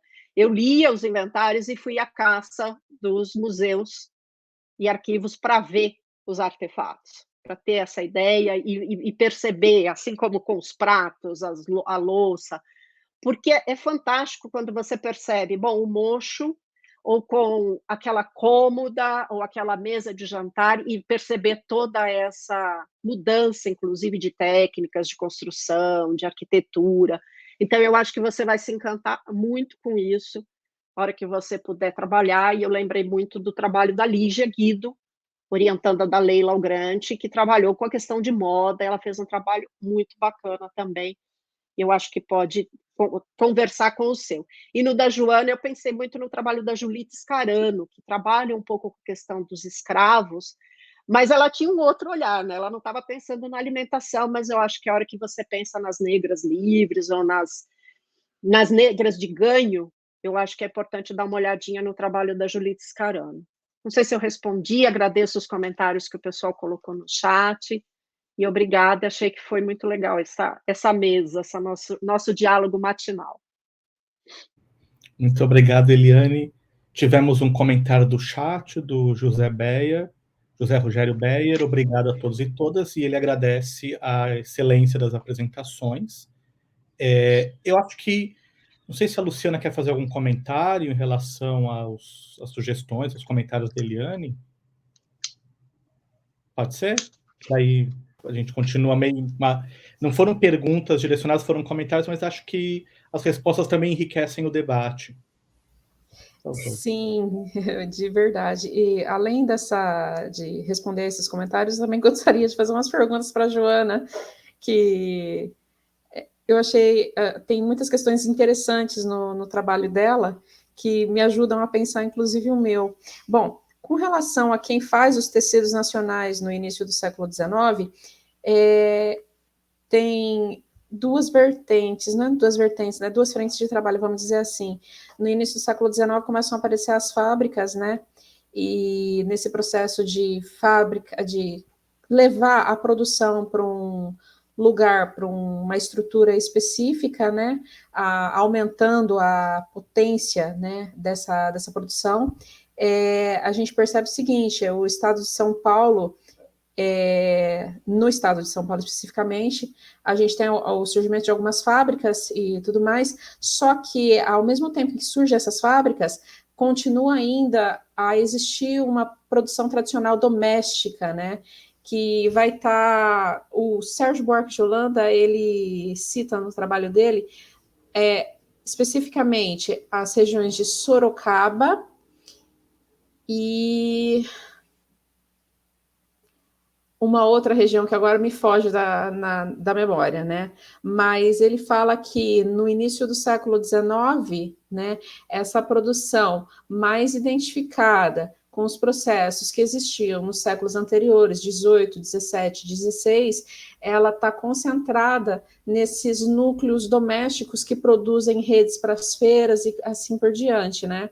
E tanto é que ele faz a aquisição de um tear no início do século XX, né, que ele busca em Goiás, alguma coisa assim. Agora me falha a memória, né, mas ele busca esse tear como exemplar desse processo, né, da existência dessa técnica produtiva doméstica e que revela uma herança dos séculos anteriores, né? Então, quando a gente pensa nesse processo de industrialização, a gente tem que lembrar que não é só a indústria que está produzindo, mas também ainda existe aquela tradicional produção doméstica que está vinculada, que continua, aliás, vinculada a alguns setores mais pobres da sociedade, né? Bem, o trabalho da Lígia, com relação ao comentário da Eliane, a indicação bibliográfica dela, realmente eu conheço o trabalho da Lígia e me ajuda a pensar várias coisas. E, bom, agora eu vou fazer as minhas perguntas, que são algumas, tá, Joana? Quando você fala, né, dos processos de fabricação dos doces, né, em Portugal, né, eu percebo que é um processo, sim, que ao longo dos séculos, isso, na longa duração e de maneira bem generalizada. É um processo que sai de Portugal, é apropriado e transformado no Brasil em muitos aspectos, né? As mãos que fazem, onde é feito. E aí eu queria pensar um pouco na questão dos ingredientes, se é que você trabalhou com isso. Esses ingredientes, quando há quando essas receitas são trazidas para o Brasil, os ingredientes continuam os mesmos ou eles passam pensando isso a partir do trabalho da Eliane, inclusive, ou eles se transformam, eles são substituídos por produtos nacionais? Além disso, com relação às técnicas de produção, quando elas passam para as mãos dos escravos, você nota alguma mudança, alguma peculiaridade na produção desses doces? E, por fim, pensando na longa duração novamente, essa doceria é uma atividade que antes evidencia status, né, quando ela está lá no interior dos conventos, né, e também pelo refinamento dos ingredientes. Só que, assim, no decorrer dos séculos, né, ela acaba sendo associada à pobreza, ela acaba sendo uma atividade voltada para o sustento dos lares e assim por diante, né? Com relação ao produto dessas atividades, para quem que é direcionado esse produto? Quem é o consumidor desses doces? Existe alguma evidência de que essas doceiras faziam isso para um público amplo ou era uma coisa mais restrita? Tem alguma questão de vínculo, de diferenciação mesmo de classe social, que seja grupo social específico que consumam esses doces? É isso. Por favor, Joana, são várias perguntas, a gente só tem 10 minutos. Infelizmente, eu vou ter que pedir uma capacidade muito forte de síntese. Tá bom. Os ingredientes não continuam os mesmos, ainda que... então, as técnicas vêm de Portugal, geleias, compotas e conservas. A Leila Algrande tem textos bem legais sobre isso, né, Eliane? E elas mudam para frutas da terra. Mas isso num primeiro momento, e aí essas frutas da terra são trabalhadas, enfim, desde que os portugueses chegam com as técnicas portuguesas de confecção de doces, mas elas também é algo dinâmico. Então, conforme avança a colonização e as trocas comerciais avançam e a chegada de produtos do mundo inteiro também começam a chegar aqui, você tem um aumento do tipo de doces que eram feitos com outros ingredientes de outros lugares do mundo. Então, a gente tem a chegada dos portugueses, que também chegam com novas plantas, né? Laranjas e pêssegos e etc. Depois uvas e, enfim, aquilo vai... Essas trocas de plantas, comestíveis ou não, elas vão se intensificando e depois o comércio vai se intensificando e vai trazendo mais coisas. Então, como a gente viu, a doceira, que precisava-se de uma doceira escravizada que fosse especializada em doces do que a gente considera doces portugueses, que é esses doces de ovos, né? E daí vem amêndoas e etc. Eu tive a sorte de topar com uma documentação muito interessante no mestrado, que foi o leilão de uma padaria em São Paulo, na década de 60, do Leonardo Losquiel. E aí ele morre, e aí a filha leiloa tudo que tem dentro da padaria, inclusive essas coisas meio confitadas. Figo confitado, amêndoa, baunilha, enfim, açúcares diferentes, açúcares saborizados, laranjas confitadas, enfim, tudo é leiloado. Então, você olha tudo que tinha dentro da padaria do Leonardo Losquiel nesse leilão. Então você tem essa coisa dupla, de ao mesmo tempo uma adaptação às coisas da terra. Você tem o bolo Souza Leão, por exemplo, em Pernambuco, que é um monte de gema, mas também vai uma massa de mandioca e tal, que aliás, gosto desse bolo. E você tem também outros tipos de doce. Mas, por exemplo, tem 2 tipos de doce que demoram muito para chegar no país, que são, obviamente, o chocolate, que ele só fica industrializado e disponível no mundo inteiro no final do 19, e o sorvete, né, que o Gilberto Freire fala que vai, digamos, vai ser um opositor aos doces patriarcais, que são esses doces que a gente conhece conservados e confitados e preservados ou transformados em licor. Então, isso é isso. As mudanças das técnicas que eram feitas por escravos, não vi mudança, não acho que teve mudanças nas técnicas. Obviamente, as técnicas se transformam pelo fazer na cozinha mesmo, por uma mulher ensinar a outra, muitas vezes, às vezes, a dona de casa ensinando as mulheres escravizadas, muitas vezes uma mulher escravizada ensinando uma ajudante de cozinha, mas eu acho que as técnicas, elas evoluem, mas eu não acho que elas incorporem técnicas, por exemplo, que tivessem vindo da África para o Brasil, porque você não tem uma doçaria africana significativa, é difícil ter, nem no 19, nem antes. Então são as técnicas que vieram de Portugal e que também foram desenvolvidas e transformadas aqui, pelo fazer do dia a dia mesmo. E o produto feito para consumidores. Tem 2 tipos de consumo básico de doces. Um para a própria família, e era aquela família estendida, né? Digamos, patriarcal, em que tem um monte de gente na família, agregados e primos e tias solteironas e um monte de filho. Então, a gente tem que pensar que aquele forno da casa, que era geralmente na cozinha de fora, né, que era a lenha e tal, era continuamente usado dia e noite, assim, à noite, às vezes, colocado bem baixinho para assar biscoitinhos que eram servidos depois. Então, essa produção de alimentos dentro dessa casa grande, mesmo dos sobrados da cidade, era contínua e intensa, né? Obviamente que com a chegada dos fogões a gás, né, com a chegada do gás, você transforma esse jeito de produzir, mas o gás só vai se popularizar bem no final do 19 e no começo do 20. Então, você vai ter fogão a lenha há muito tempo, e cozinhar doce em fogão a lenha para acertar o ponto, para acertar o tacho, para acertar...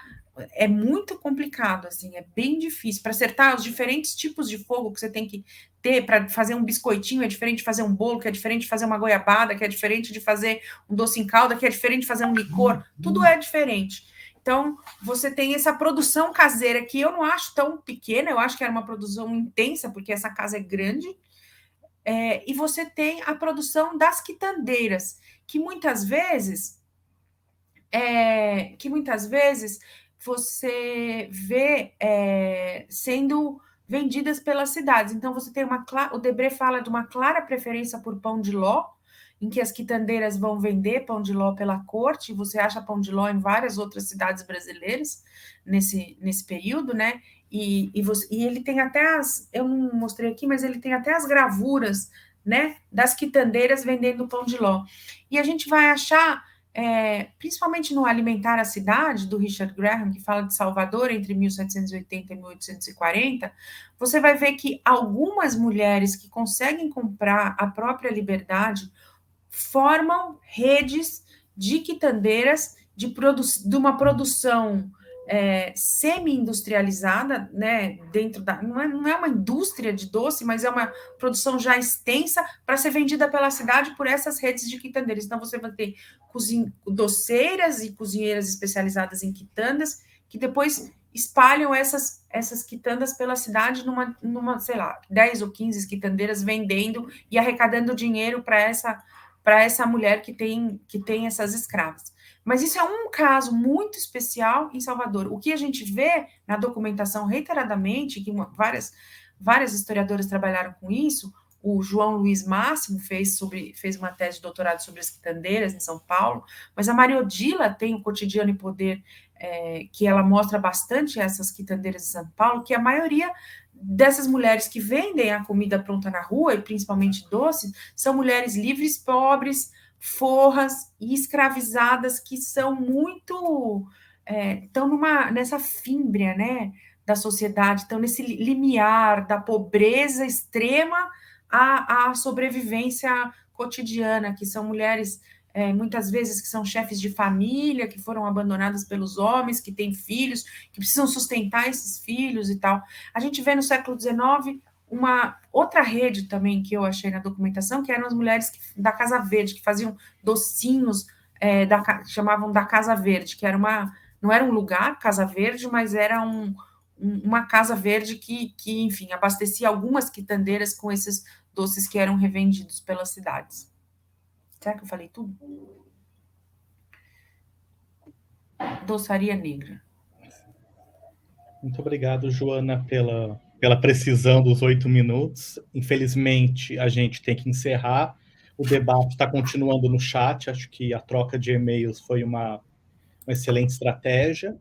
Eu agradeço a todas pelas excelentes apresentações, extremamente instigantes, provocativas, competentes. Agradeço a Priscila pelo suporte que nos deu, e também pelo comentário e pelo diálogo ao longo do chat. Agradeço também a todas e todos que acompanharam a mesa pelo YouTube, e convido todas e todos para continuar a sessão 789 desse mesmo evento, que irá acontecer, transmitido também pelo YouTube, a partir das 14 horas. Muito obrigado. Muito obrigada.